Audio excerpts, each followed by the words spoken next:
Nig, no? Lalo na sa Quadcom, napaka makapangyarihan ito. Biluin mo, 4 na komite nagsanib puwersa.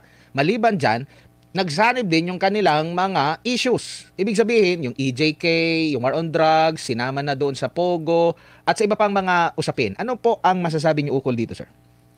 Alam mo, Admar, no? Talagang sinusundan natin itong Quad Committee magmula nang ito ay itinatag, no? Magpasa hanggang ngayon kung saan ay makikita natin yung tinatawag nating parang tila baga scripted or may mga bagay-bagay na pinag-uusapan na tila walang katapusan, no? So, alam mo, sa aking pag-aanalisa rito, in fact, ito ay naging bahagi ng isang napakagandang forum ng lahat ng professor ng San Beda Graduate School of Law. At alam mo naman na ako ay isang professor sa San Beda Graduate School of Law. Pero ngayon, sa aking pananaw ngayon, Admar, ay nakikita ko na dapat buong buwagin nito at i-dissolve ang Quad Committee, no? Hindi rin nakakatuwa na makita na 4 na beses nang inimbitahan to. Samantalang nakalagay sa rules natin, 2 beses lang eh.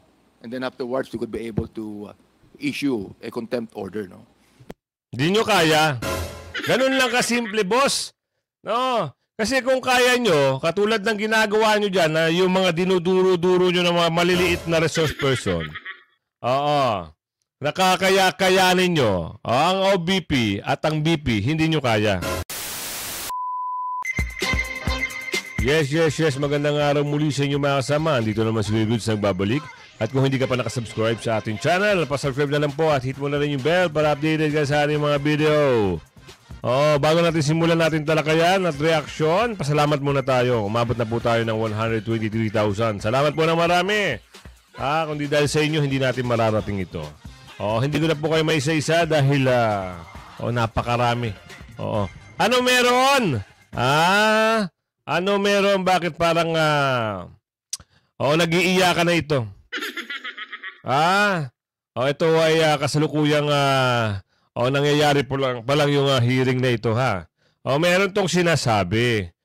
Bakit daw mapailang patawag na sila hindi umaatin. Bakit aatin? Bakit aatin? Para saan? Para gisahin nyo? Sino? Sino po ba yung pag-uusapan dito? Mga opisyalis ng OBP at si Ate Sara.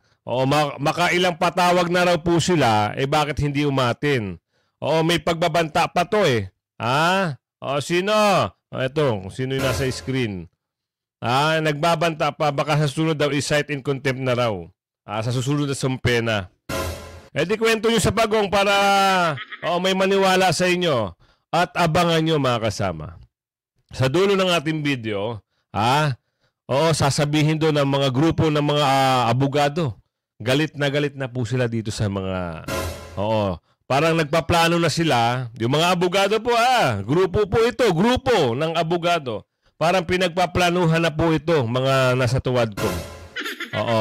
Parang magkakaroon ata, di umano hindi pa tayo sure, pero baka ibalita dito, sabihin dito sa dulo ng ating video. Ano meron? Pwede mo ikwento. Ikaw nga. Ikaw na taga Maynila.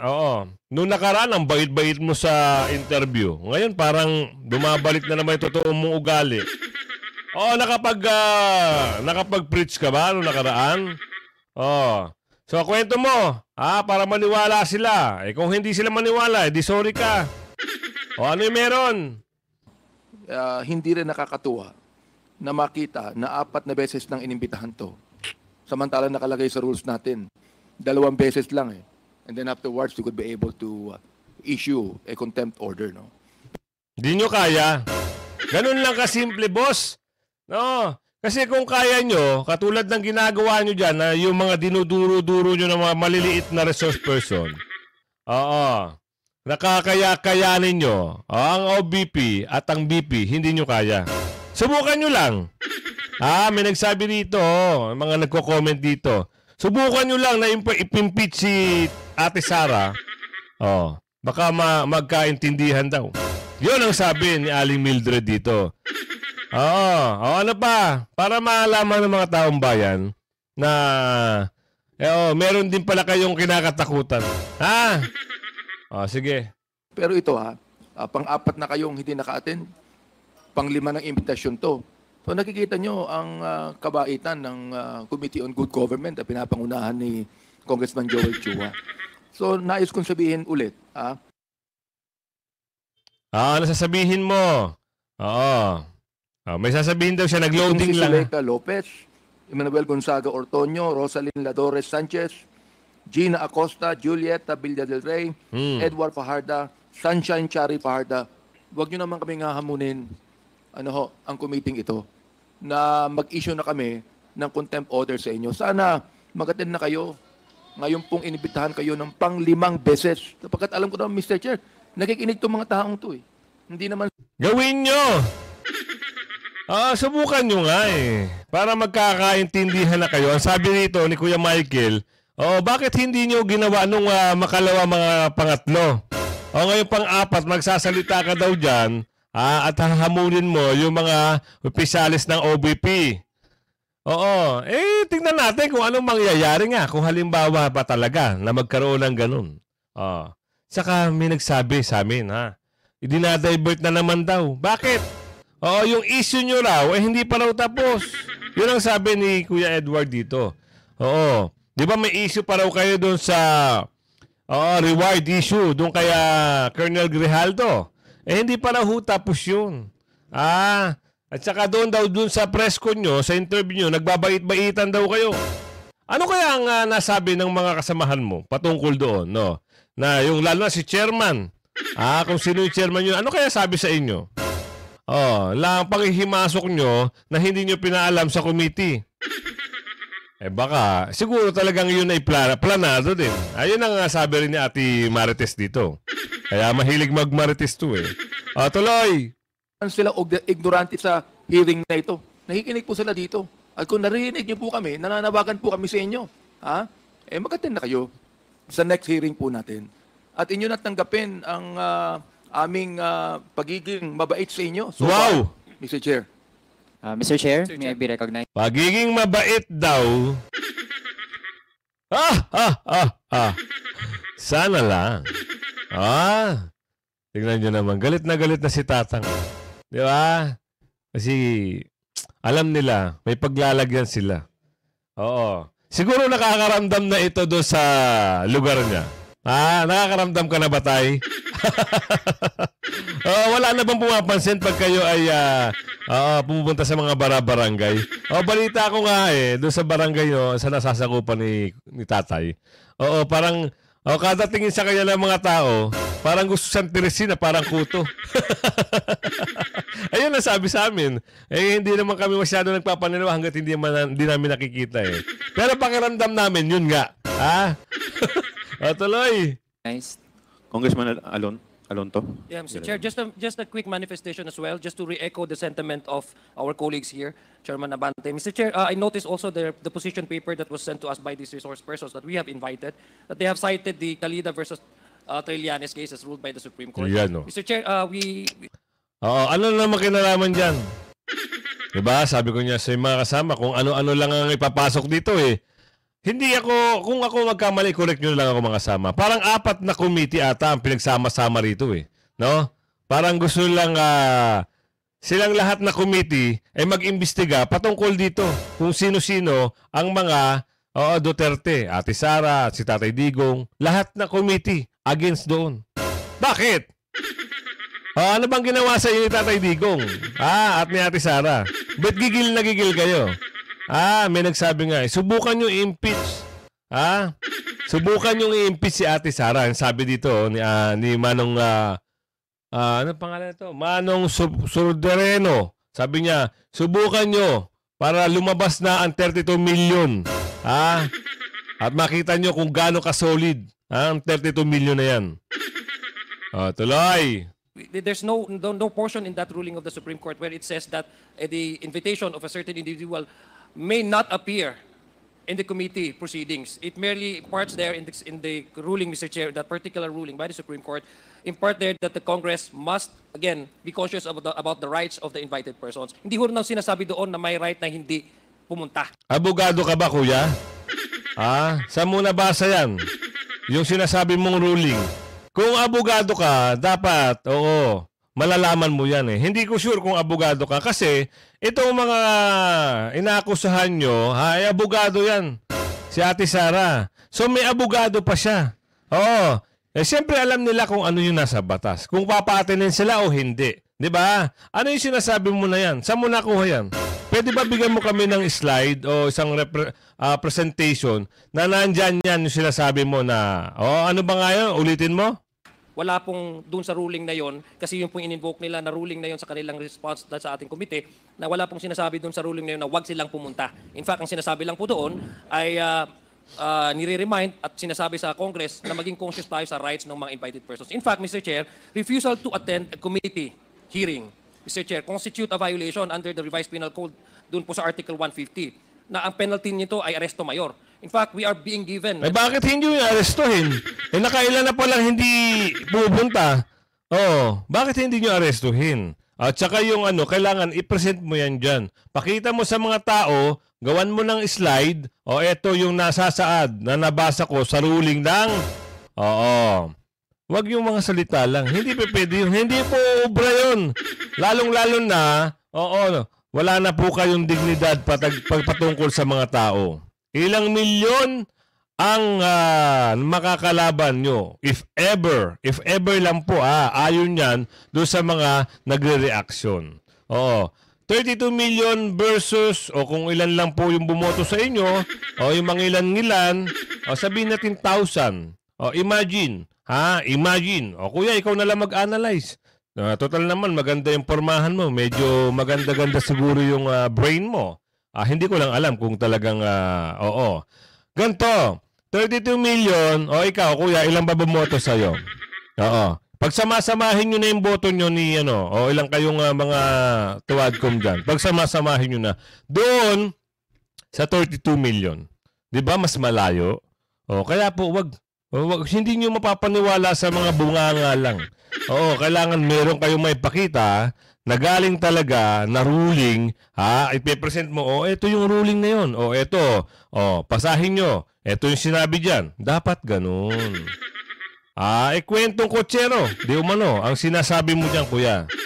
Tama. Kaya mga kasama, kung naniniwala kayo na, na talagang yan ay ruling, di sana, meron silang presentation dyan, di ba? Kung naniwala kayo, type nyo sa comment section. Kung hindi kayo naniniwala, di type nyo rin. Ganun lang kasimple. Tuloy mo. Recognized by the Supreme Court that we have the mandate to, as part of our oversight functions, to really invite these persons and know exactly what, the issues at hand, yung expenditure ng public expenses. So I think, alam nila yan. Kasi they have invoked this ruling by the Supreme Court and they have cited this ruling. I'm sure they have also consulted the lawyers. If they keep on refusing attending these committee hearings, alam po ng mga abogado nila yan. Yun naman pala eh. Di ba? Kung alam ng abogado nila yan, yung sinasabi mo na ruling na yan, di sana pina-attend sila. Ganun lang kasimple. Baka wala hong nababasa na ruling na ganyan na ginasabi mo. Kaya hindi pinapaten. Alam niyo bakit? Why? Why na hindi na-attend at hindi pina-attend? Kasi paglalaruan nyo lang yan. Yung una nag-attempt kayo paglaruan, hindi kayo nanalo. 'Di ba? Napahiya yung chairman. Sino yung chairman nyo? Ano sabi? Mr. Chair, wala po sa rules yung yung resource person manunumpa. Tama, mali. Doon pa lang nabutasan na kayo. So, dapat maging kayo, maging magaling kayo kung halimbawa kayo ay gagawa ng investigasyon na ganyan. Talagang solido yung kaalaman nyo. Hindi pwede yung, nakinig ka dun sa isa, ibubulong yung isa, tapos ganun sasabihin mo, pasa-pasa. Hindi po. Mapagpunaan na po ang mga Pilipino ngayon. Hindi na po katulad dati. Lalo na yung mga kabantutan di umano dyan sa kamera, alam na ho ng sambayanan. Galit na po sila. Yan po ang nangyayari ngayon. Kaya, mas galingan mo pa, kuya. Kung alam mo merong ganon rules, pakita mo, bigyan mo sila ng kopya. Para alam nila at alam din ng taong bayan. 'Di ba? Ganon lang kasimple. Pasok. Na in fact, it's under po dun sa revised Penal Code Article number 150, talagang meron pong penalty dyan sa refusal doon sa mga invitation ng mga proper na binigyan ng mandato ng Constitution na mag-investigate at mag-inquire at mag-hold ng mga committee hearings such as what we're doing right now. So just to add context to the manifestation of Congressman Chairman Benny Abante po, na dapat po alam po nila yan because they have to consult their lawyers and they must appear before this committee hearing, Mr. Chair. Oo, additional lang pala yun. Eh di sana, kung alam ng isa yun, dapat sinabi na yun. Oo, kasi siyempre ganito yan mga kasama. Pag hindi nila nasabi yan, yung script, ipapalo up yan ng isa. Oo, Mr. Chair, gaganon yung isa. Pag hindi nasabi yung script, ganun lang kasimple. Tuloy. Mr. Chair. Yes, Congressman Manuel, you're recognized. Thank you, Mr. Chair. Mr. Chair, in connection din ito doon, dahil more than one time sinight sa position paper ng mga opisyal ng Office of the Vice President yung Calida versus Trillanes noong 2019. Mr. Chair, it is very disappointing for public officials representing the second highest office sa bansa natin na chine-cherry pick ang mga desisyon ng Supreme Court.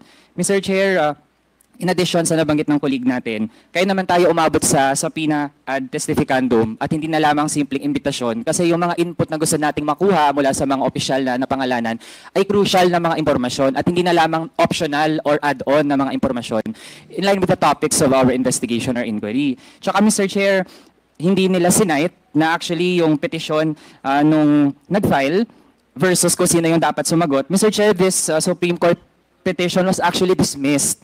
Ibig sabihin, nag-favor yung Supreme Court doon sa kapangyarihan ng legislative bodies na mag-conduct talaga ng mga investigations in line with the legislation. Lalo na yung national budget ay isa yan sa pinagdedebatihan talaga ng mga batas dito sa ating bansa.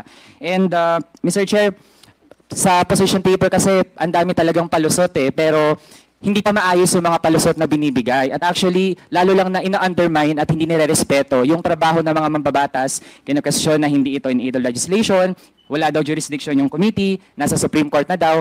Pero then again, maging yung Supreme Court, kinikilala nga yung ating responsibilidad. Kasi we owe it to the people. Saan? Saan mo nakuha yan? Meron ka bang may papakita sa amin, kuya, na kinikilala ng Supreme Court yung mga ginagawa nyo? Yung mga pag-cite in contempt nyo? Oo, sabi nga doon punong-puno na yung mga piitan nyo dyan, di umano. Doon sa mga nakakulong, di umano. Di ba? Saka yung mga statement, hindi na maniniwala ang mga kababayan natin. Parang nilalaro-laro nyo na lang, biruin nyo. Almost 200, 300 nakasapi sa miyembro nyo. Laban lang sa isang vice presidente. Tsaka kay Tatay Digong. Yun lang. Bakit hindi nyo makaya? Bakit? Kasi po, panig po ang nakakarami. Sa mga Duterte. Ito isang patunay na lang. Noong pong nag-hearing ang Pangulong Duterte, ang datong Pangulong Duterte, inantabayanan po yan ng mga kababayan natin. Talagang suportado po siya. Pansinin nyo yung views ng isang sikat na media diyan. Yung may S ang dulo. Pansinin nyo. Ilan libo nasa live nun. Ilan daan libo ang nanood nung panahon na yon. Ngayon, yung video nyo, yung mga live ng mga kasama nyong media, wala pa hong 15,000 ang nanood ngayon. Isipin nyo ang Pangulong Duterte, pinag-ukulan nila ng panahon panoorin. Kayo hindi. Bakit? Wala naman daw kasay-say-say kayo panoorin. Yun ang sabi ni Aling. Ito, dun sa slide, kung saan galit na po yung mga grupo ng mga lawyer.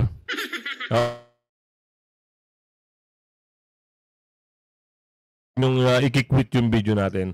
Pagpatuloy pa ba natin to dito kay ano? Ilan lang yung boto mo Kala mo, kung makapagsalita ka dyan, kala mo. Tuloy! Na talakayin yung ganito mga topic, lalo na pera ng bayan nyo nakataya. Ang alin? In terms, sabi niya ma-interrupt ko lang siya. Pera ng bayan daw, ang pag-uusap. Ano nangyari sa flood control? Bakit dinadivert nyo yung usapin? Eto na naman kayo.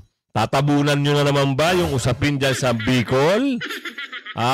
Tatabunan nyo na naman? O sige, tuloy lang ng kote pa ipapakita ko sa video bago natin ipasok doon kay sa mga abogado. O, tuloy. Also, Mr. Chair, yung dinahilan din kasi daw natanggap yung letter, holiday, tapos may weekend pa, kaya late daw nabasa. Mr. Chair, we would like to remind these officials na dahil mga public official tayo, hindi dapat basta-basta ginagamit yung holiday or weekend bilang dahilan para i-neglect yung ating duty. Kasi tayo have a standard, sapat yung minimum 3 calendar days for us to issue notices. Alright. Sinabi mo yan, ha? May statement dyan kanina, ha? Opening ceremony, opening statement, ha? Bakit hindi natuloy yung meeting nyo? Bakit? Dahil siyempre, pinagbigyan daw yung nasalanta ng bagyo sa Bicol. Sino nagsabi? I-replay mo yung video para alam mo. Tapos sasabihin mo, wag dadahilan ng public holiday. Wow! Ang galing mo! Gusto mo play natin? Ibalik natin yung video na sinabi bakit hindi po natuloy yung dapat hearing nila. Kasi po, dahil daw doon pagbibigyan daan doon sa mga nasalanta sa ng pagbaha sa Bicol. Para pagtulong. Tama nga naman. So ngayon sasabihin mo, wow. Magaling ka rin eh. Lipat na nga natin. Wala namang kabulustugan ito. Walang ano-anong magsalita. Eto na. Dito tayo, bago natin ibigay kay attorney, dito natin pag-ukulan kung ano ba talaga ang kakayahan at abilidad para maging isang mahusay na leader. Kayo na po ang bahalang humusga. Kung ano yung totoo sa hindi totoo. Pwede natin reaksyonan ng pahapyaw. Sige, ipasok mo. I don't want to talk about. I need to talk about what's happened here. At nakita naman ninyo kung gaano kalaki ang naging sira sa infrastructure. At yun ang tinitignan namin, in-inspection namin. Tapos yung kabuhayan. At marami talagang ang laki na talaga ng tubig. Maraming nagsasabi, nababasa ko sa dyaryo, naririnig ko sa radyo, television, nasa na mga flood control. Nandyan ang mga flood control, na-overwhelm lang. Tignan ninyo ang statistic. Nung bagyong Undoy, 400 plus centimeters ang bumagsak na tubig. Dito sa Christine, ang bumagsak na tubig is about 700 plus. Halos doble ng Undoy. Kaya yung flood control, ginawa natin para sa mga baha kagaya ng Undoy. Bago ito, kausapin nyo yung mga tao.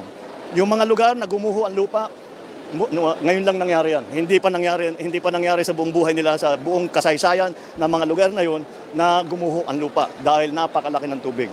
Tapos yung mga nabaha, ganun din. Bumabaha siguro dati, pero hindi ganito kalaki. Nagbago talaga ang panahon. Kaya yung climate change na aming pinag-uusapan ay talagang nakikita na natin. Hindi na kailangan ipaliwanag dahil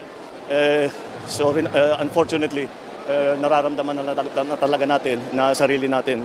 Hindi na natin kailangan basahin pa yung mga report o study ng mga scientifico. Alam na natin kung gaano kabigat ang magiging epekto ng climate change. Kaya hindi bale basta tulong lang tayo ng tulong. Sir, imbestigahan yung mga flood control projects, ibibusisihin daw sa budget. Sige. Wala akong problem. But also they have to realize there are two sides to this. Sinasabi yung flood control, talagang nang-overwhelm ang flood control natin. May flood control tayo, hindi kaya. Hindi talaga kaya dahil sa buong kasaysayan ng Pilipinas, wala pang ganito. Ngayon lang natin haharapin ito. Kaya dapat maunawaan talaga ng tao, hindi lamang yung budget ko, hindi kung ano yung science. What's the science? Follow the science. See what's happening. Tignan ninyo, hindi lamang dito. Nakita nyo ba yung nangyari sa Espanya? Nakita nyo ba yung mga nangyayari sa iba't ibang lugar? Sa States, yung mga nangyayari. Ganyan din. So yan na. Actually, na-play ko na to sa unang video natin kanina umaga. So, ang masasabi ko dito, mga kasama, na overwhelm. Ngayon may papasok na naman ng bagyo. Malakas na bagyo ulit. Ano ang paghahanda? Naka-ready na ba? Meron na bang preparation para doon? Sana lang hindi matulad nung nangyaring pagbaha, na nabangga daw di umano yung barko kaya nasira ang flood control. Nasaan kaya yung flood control? Lipat na natin sa mga sa mga grupo ng abogado. Wala tayong yun nga ang tanong ko sa inyo, Oo, babawi na lang siguro tayo sa susunod. No? Oo, alam nyo na kung sino yung mga karapat-dapat sa hindi karapat-dapat. Kung alam nyo yung tama sa hindi tama. Kung sino iboboto nyo, isipin nyo mabuti. Huwag kayong magpapadala sa mga matalas na dila, ha? Sa mga nagpapanggap kayo. Bibigyan kayo ng 5,000! Oh, ayuda. Hindi ho ayuda ang sagot sa atin, ha? Yung ayuda na yan, isang pamamaraan lang po yan di umano. Isipin nyo, bigyan kayo 5,000 kahit 1 milyon kayo. Yung ilang bilyon, ilang trilyon na pondo, magkano lang mapupunta sa inyo? O, ilang bilyon, ilang trilyon na mapupunta sa kanila. Ganun lang po kasimple. Kaya, ang mga mamayan, ang Pilipinas pa rin po ang naging kawawa patungkol dito. So, isip-isip din ha, huwag kayo mapapadala sa peranggot na pera. O, eto na. O, ano may sasabi natin? Quadcom, napakamahal na pagkakamali at malinaw na paglabag sa saligang batas. O, kita nyo? Diba? Oo, international lawyer din nagsabi nito. So, isang kasinungalingan pala yung sinabi nung isa. Dapat nga ba mabuwag itong Quadcom? Bakit ba ito binuo? Ang tanong, bakit siya binuo? Isang way ito para na lang talagang magkaroon sila ng kakayahan o kapangyarihan na litisin ang kanilang dapat litisin o ipitin ang dapat kanilang ipitin o para pagdating ng mga eleksyon o midterm election o national election 2028, ayan, magawa nila ang kanilang plano di umano. So, eto na. Ibigay natin para kay attorney, pasok. Paglaba sa ating saligang batas. So, unahin lang muna natin itong mga pagdinig, no? Lalo na sa Quadcom. Makapangyarihan ito, biluin mo. 4 na komite, nagsanib puwersa. Maliban dyan, nagsanib din yung kanilang mga issues. Ibig sabihin, yung EJK, yung war on drugs, sinama na doon sa Pogo, at sa iba pang mga usapin. Ano po ang masasabi niyo ukol dito, sir? Alam mo, Admar, no? Talagang sinusundan natin itong Quad Committee magmula nang ito ay itinatag, no? Magpasa hanggang ngayon kung saan ay makikita natin yung yung tinatawag nating parang tila baga scripted or may mga bagay-bagay na pinag-uusapan na tila walang katapusan, no? So, alam mo, sa aking pag-aanalisa rito, in fact, ito ay naging bahagi ng isang napakagandang forum ng lahat ng profesor ng Sambeda Graduate School of Law. At alam mo naman na ako ay isang profesor sa Sambeda Graduate School of Law. Pero ngayon, sa aking pananaw ngayon, Admar, ay nakikita ko na dapat buong buwagin nito at i-dissolve ang Quad Committee, no? Kasi katulad nung nababanggit ko, hindi lang ito napakamahal na pagkakamali sa focus ng batasan, kundi ito ay tinatawag nating malinaw na paglabag sa ating saligang batas. At ito yung una kong tutuhugin, Admar, no? Number 1, yung paglabag sa ating saligang batas ay nakikita natin na yung direction or yung trajectory nito ay madalas na lumalampas sa nasasakupan at nagiging function ng korte na humahatol sa kriminal at administratibong mga kaso na siyang tungkulin, no, ng tinatawag nating hudikatura at ekutibo, no? Kasi nagfa-function sila as quasi-judicial body, no? So, Admar, makita natin na sa halip na makamit ang kanilang constitutional na layunin, ang mga ito ay nagiging plataforma para sa pagkapakitang tao at panghihimasok sa mga tungkulin ng ehekutibo at judikatura, no? Diba tama ako? Isang way lang nila yan. Oo. Tuloy, attorney. Pangalawa, paglabag ito sa tungkulin ng judiciary, no? Kasi katulad ng nabanggit ko earlier, kapag ikaw, itong Quad Committee ay nagfa-function bilang quasi-judicial body, ang Senado ay naglalabas ng mga pahayag na may kinalaman sa pananabutang kriminal. Ito ay isang tungkuling eksklusibo sa korte. So, kasi dito, walang karapatan to cross-examine kung sino man yung kanilang gustong imbitahin na maging resource person halimbawa na kadalasan ay nagiging akusado Ibig sabihin na, attorney, itong ginagawa ng mga Tuadcom ay labag sa saligang batas? Kasi nasasabi nyo lang yung cross-examine ay hindi po dapat sila ang gumagawa. Tama po ba? Oo. Kasi kami rin nagtataka, no? Para nang nagiging abogado na sila rito eh. Dapat sila po ay nagbabalangkas lang ng batas. Tapos, kung halimbawa po may nakita silang i-refer po. Kung mali po ako, i-correct nyo na lang po ako Babalangkas ng batas, mapapag-usapan kung merong nakita o kukuha sila ng isang abogado o i-refer nila sa hukuman kung ano yung mga napag-usapan. Ganun lang po ba yun?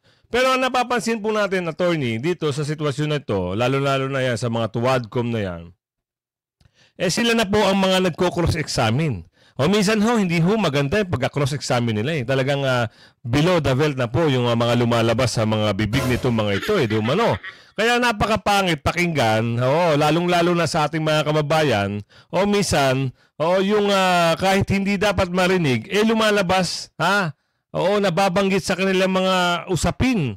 Tapos magtatawanan. Hindi naman po kaaya-aya yun, Parang, niyuyurakan nila ang pagkatao. At itong tao naman ito, sa resource person pa lang, hindi pa naman talagang na-convict at walang kaso, napapahiya po sa buong mundo. Sa buong Pilipinas. And then sa ibang bansa. Diba? Napapanood ng ating mga kababayan. Nakakahiya. Ano nangyari? Nayurakan ang pagkatao. Sana naman, mabuwag nga. Ito pa, tuloy. At napag-iinitan sa resource person na instead na gawin itong in aid of legislation, ay malinaw na mayroong specific target or direction, which basically ay politically charged. So, dito sa katagalan na ginagawa ng Quad, alam mo, Admar, yung kanilang oras at pondong ginugugol sa investigasyon nito, kadalasan ay kukonti, wala halos lahat na dudulot na konkretong resulta sa paggawa ng batas. Bakit? Ito nabanggit yan. Kasi habang sinusuri natin yan at kinukumpara natin sa ibang administrasyon halimbawa, Admar, napakababa ng produktibidad sa paggawa ng batas. Nasa kabila ng mga mataas na antas ng publicized hearings nito, nananatiling mababa ang production ng mga batas. In fact, itong 18th Congress natin halimbawa ay nagtala ng mas kokonting na ipasa kumpara sa mga naunang sesyon ng Kongreso. So, ang mga investigasyon, Admar, ay nagiging sanhi ng pagkakaantala sa aking pagtingin sa mga panukalang batas na dapat sanay nakatuon sa pangunahing issue gaya ng kalusugan, gaya ng edukasyon, at pagpuksa ng kahirapan. Yun naman yung mga bagay at mga batayang suliranin na hinaharap ngayon ng sambayan ng Pilipino. Tama.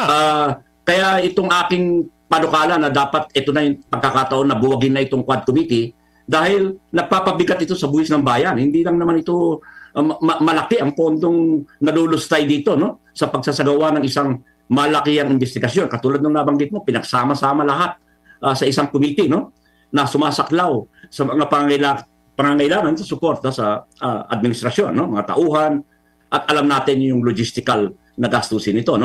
So, kadalasan dito, Admar, itong pampulitikang panlabas na ito ay nagiging pagsasayang lamang sa yaman ng mas mainam sana ay ilaan na sa mga sektor ng infrastruktura, edukasyon, kalusugan, at lalong-lalo na itong ating mga nararanasan na mga hagupit ng mga bagyo, hurricane, na kung saan ay maraming namamatay at maraming nasusugatan at maraming na tinatawag natin na damage, at napakalawak nito despite the fact na halos kaliwat kanan at pinagyayabang at binabandera yung mga flood control projects natin na wala namang tuturan.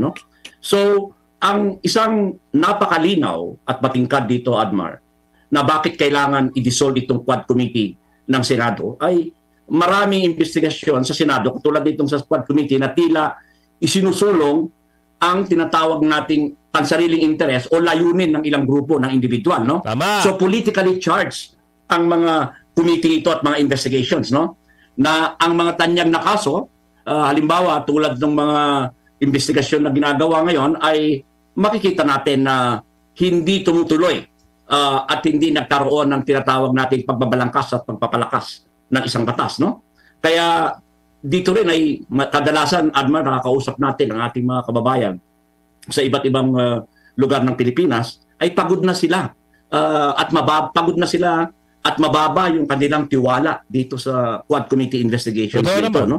Kasi paulit-ulit at madalas itong investigasyon na ito ay talagang makikita natin na pinabababa yung tiwala sa Kongreso, no? Kasi yung violations ng separation of powers, kapag ikaw ay nag-iimbestiga, nagpro-prosecute, at kung ikaw ay may nalikom ng ebidensya, halimbawa, Admar, hindi mo dapat gawin itong Senado o itong Senate Committee investigation na yon para magkaroon ka ng specific target, and at the same time, sampahan mo sa korte o sa hukuman dahil yan naman yung tamang protocol, no? Kita nyo mga kasama, ha? Napakita at nasabi ang kung ano yung katotohanan, no? Ito ay mungkahi yan ni attorney na itong Tuadcom ay dapat na buwagin. Kasi waste of money, waste of time, dapat iba yung kasi yung sabi nga parang pamamaraan lang ito. Sino-sino ay yung silang grupo diyan. Para atakihin kung sino yung dapat nilang atakihin. Di umano.